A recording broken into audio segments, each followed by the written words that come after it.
Hello what is up YouTube family, कैसे हैं आप सब लोग। स्वागत है आप लोग का एक और इंटरेस्टिंग वीडियो के अंदर। आज बहुत ही इंपॉर्टेंट टॉपिक आप लोगों के आगे मैं डिस्कस करने वाला हूं। पंप देखो, पहली बात तो कैसा आ रहा है। आज चेस्ट डे था, आपको पता ही लग रहा होगा। चलिए ये सब छोड़िए, शोल्डर इंजरी के बारे में आपने थंबनेल से पहचान लिया होगा। मैं आप लोगों को आज बताने वाला हूं कि शोल्डर इंजरी से रिलेटेड आप लोग कैसे क्या क्या प्रिकॉशन ले सकते हैं, क्योंकि ये सबसे ज्यादा होने वाली प्रॉब्लम है आजकल के यंगस्टर्स को भी, और चाहे वो एज हो 30 प्लस हो, सबको ये प्रॉब्लम हो रही है। और कैसे आपको इससे बचना है, क्या आप लोग को लेना चाहिए और क्या आपको प्रोटोकॉल फॉलो करनी है अगर आपको हो गया है तो। क्योंकि मैं ये बहुत टाइम से सुन रहा हूं। वीडियो में आगे जाने से पहले अगर आप लोग इस चैनल के ऊपर नए हो, चैनल को सब्सक्राइब कर दो। ऐसे इंफॉर्मेटिव कंटेंट इस चैनल के ऊपर आते रहते हैं। तो और मैं इंस्टाग्राम पे अपना मेंशन कर रहा हूं, अगर आप लोग शॉर्ट मोटिवेशन वीडियोस और शॉर्ट इंफॉर्मेटिव वीडियोस देखना चाहते हो तो इंस्टाग्राम पे करें। सीधा वीडियो के ऊपर आगे बढ़ते हैं। तो देखिए, अभी रिसेंटली 1 महीने के अंदर मैं कम से कम 6-7 शोल्डर इंजरीज के बारे में सुन चुका हूं, इसलिए मुझे मजबूरन इसके ऊपर वीडियो बनानी पड़ी। 6-7 इंजरीज 1 महीने के अंदर। और आपको बता दूं, मेन बात, सारे एज ग्रुप के बारे में मैंने सुना। सारे एज ग्रुप का मतलब जो अपने लेट 30s यानी कि अर्ली 40s में 40 के अराउंड टच कर रहे हैं, उनको भी शोल्डर इंजरी। जो अपने स्टार्टिंग के 30s में, उनको भी शोल्डर इंजरी। 20-22 साल के लड़कों को भी इंजरी। और ये मिड 20s 25-26 के आसपास, इनको भी। इस सारे एज ग्रुप को 1 महीने के अंदर मैंने इस सारे एज ग्रुप के अंदर ये शोल्डर इंजरी सुनी, तो मुझे मजबूरन वीडियो बनानी पड़ी। और देखो, बहुत इंपॉर्टेंट वीडियो है। मैं सीधा मुद्दे पर बात करना चाहूंगा।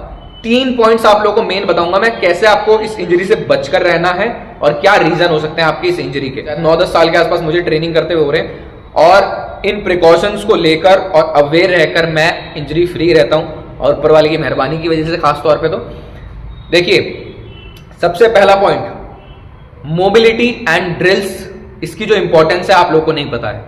वर्कआउट से पहले शोल्डर और चेस्ट, ये 2 मेजर वर्कआउट हैं जिससे पहले आपको शोल्डर का आपने सबसे ज्यादा अच्छी तरीके से वार्म अप करना होता है। ड्रिल्स परफॉर्म करिए, मोबिलिटी की एक्सरसाइज परफॉर्म करिए, हर बार आपको ये करना है। क्योंकि जो शोल्डर की जो ये मसल है, जो ये जॉइंट है, सबसे छोटा और सबसे नाजुक जॉइंट होता है, और सारी एक्सरसाइज में आपके शोल्डर इन्वॉल्व होंगे। चेस्ट में भी, शोल्डर में तो होने ही है ऑब्वियसली, ट्राइसेप, अपर बॉडी की सारी एक्सरसाइज में आपके ये इन्वॉल्व होते हैं। सही से वार्म अप ना करने की वजह से आप लोगों को इस तरीके की इंजरी आती है। तो हमेशा आप लोगों को ये करना है, एक नॉर्मल स्टिक होती है, उससे आप अच्छी तरीके से बैक टू फ्रंट रोटेशन के सेट्स लगाइए, 10-10 के 3 सेट। आप नॉर्मल क्लॉकवाइज, एंटी क्लॉकवाइज अपने हाथ को रोटेट करिए। स्ट्रेचिंग यहां से लेकर पीछे तक, फिर वापस बैक। सीधी वॉल पर खड़े होकर आपको क्लॉकवाइज, एंटी क्लॉकवाइज अपने हाथों को घुमाना है। और जब भी आप प्रेसिंग मूवमेंट स्टार्ट करते हैं, चाहे वो चेस्ट की हो चाहे वो शोल्डर की हो, आपको हमेशा लाइट से शुरू करना है। देखिए, ये अगर, क्योंकि हल्के बहुत ज्यादा है ये, यानी कि नाजुक चीज है और सब में इन्वॉल्व होती है, तो इसका आपको सबसे ज्यादा ध्यान रखना है। और बहुत लंबे टाइम तक इसकी जो है इंजरी चलती है, इसलिए खास तौर पे इसका ध्यान रखिए। दूसरा मेन पॉइंट, मैं मेन बात बता रहा हूं, बस ज्यादा समय नहीं लूंगा। दूसरा मेन पॉइंट होता है सप्लीमेंटेशन। देखो, इस चीज पर बहुत ज्यादा लापरवाही करते हैं बच्चे। नॉर्मल डाइट ले रहे हैं घर की और एक्सरसाइज कर रहे हैं पूरी हैवी, सप्लीमेंट रोल प्ले करते हैं। देखो, जो आप एक्सरसाइज कर रहे हो, आप पावर ट्रेनिंग कर रहे हो, आप मसल बिल्डिंग कुछ भी कर रहे हो, आप ये एक रेगुलर एक्टिविटी से एडिशनल एक्टिविटी अपनी लाइफस्टाइल में ऐड कर रहे हो ना, तो आपको कुछ एडिशनल लेना भी तो पड़ेगा। अभी जॉइंट पर इतना लोड आता है, इतना प्रेशर आता है, ये कैसे, कितने टाइम तक सर्वाइव कर पाएंगे।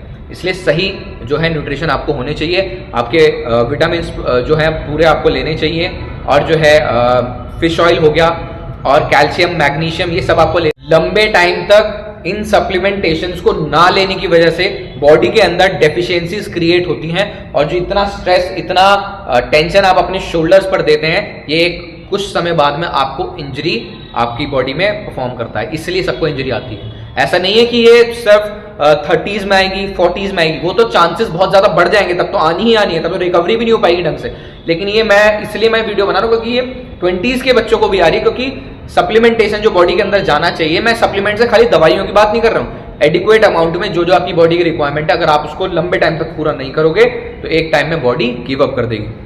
दूसरा पॉइंट मैंने बता दिया। अच्छा, एक चीज, किसी को अगर डिटेल में इन चीजों के बारे में जानना है या अपनी एडिक्वेट डोज आप जानना चाहते हो, क्योंकि मैं ये वीडियो शॉर्ट में बना रहा हूं, आप मुझे पर्सनली मैसेज कर सकते हो। इंस्टाग्राम पे मैंने मेंशन किया हुआ है कि हमको ऐसे ऐसे प्रॉब्लम हो रही है, हमको क्या सप्लीमेंटेशन लेनी चाहिए, ठीक है, वो मैं आपको पर्सनली समझा दूंगा, उसका मैं कोई चार्ज नहीं लेता हूं।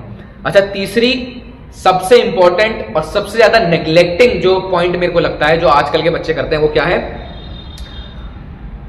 और मुझे उम्मीद भी नहीं है कि कैसे आप इसको सुधारो, क्योंकि अच्छा गाइड करने वाला, सही वर्कआउट का आपका प्रोटोकॉल डिजाइन करने वाला और फ्रीक्वेंसी और जो है ओवरऑल आपका वॉल्यूम डिजाइन करने वाला एक होना चाहिए, या तो फिर आपको खुद ये नॉलेज होनी चाहिए, क्योंकि आप अननेसेसरी जितनी भी एक्सरसाइज करते हो ये उसका भी नतीजा होता है। फॉर एग्जाम्पल, अननेसेसरी एक्सरसाइज से मैं आपको समझा देता हूं। बेंच आपने बहुत ज्यादा हैवी लगा दी, अब आपको पता नहीं है कि बेंच के अंदर कितनी प्रेसिंग मोमेंट रखनी चाहिए, कितनी फ्लाइज का रेशियो, इन दोनों का रेशियो क्या रखना चाहिए। अच्छा, आपका अल्टीमेट गोल क्या है, क्या आप हाइपरट्रॉफी के लिए तैयार कर रहे हो, क्या आप स्ट्रेंथ ट्रेनिंग के लिए कर रहे हो, क्या आप जनरल फिटनेस के लिए कर रहे हो, इन सब के हिसाब से वर्कआउट डिजाइन होता है। आपने अननेसेसरी प्रेसिंग मोमेंट लगा दी, आपकी शोल्डर बहुत ज्यादा सोर हो गए, नेक्स्ट डे मान लीजिए आपका शोल्डर एक्सरसाइज है, आपको कुछ नॉलेज ही नहीं है, आपने फिर ज्यादा अननेसेसरी प्रेसिंग मोमेंट्स लगा दी शोल्डर में भी, और उससे क्या होगा, आपके फ्रंट डेल्ट्स और जो शोल्डर है उसमें सबसे ज्यादा इंजरी के चांस रहते हैं, ठीक है। उसके बाद ये बाकी की दो चीजें जो मैंने आपको बताई थी कि ना तो सप्लीमेंटेशन आपको पता है ढंग से, ना आप ड्रिल्स करते हो, तो अपने ट्रेनर को अच्छी तरीके से आप लोग बताइए कि हमको सही प्रोटोकॉल डिजाइन करके दीजिए। ये बहुत बड़ा रोल प्ले करता है, क्योंकि मुझे बहुत साल लगे थे ये सीखने के लिए, क्योंकि जो हमारे ट्रेनर थे उनको खुद को इतनी नॉलेज नहीं थी, तो हमको क्या नॉलेज देते, है ना। अननेसेसरी सारी बेंचेस लगवा दी, सारी फ्लाइज लगवा दी, बहुत ज्यादा स्ट्रेन हो रहा है। तो अपना एक सही वर्कआउट डिजाइन करवाइए अपने ट्रेनर से, या फिर आप खुद इतने नॉलेजेबल हो जाइए कि आप सही से ट्रेन कर पाए, अपने ही गोल के अकॉर्डिंग आपका वर्कआउट डिजाइन हो। बहुत इंपॉर्टेंट बात थी ये, मेन 3 पॉइंट मेरे को जो लगे मैंने उसके बारे में आपको बताया है। ऐसी वीडियोस इस चैनल पे आती रहेंगी, सब्सक्राइब करना मत भूलना।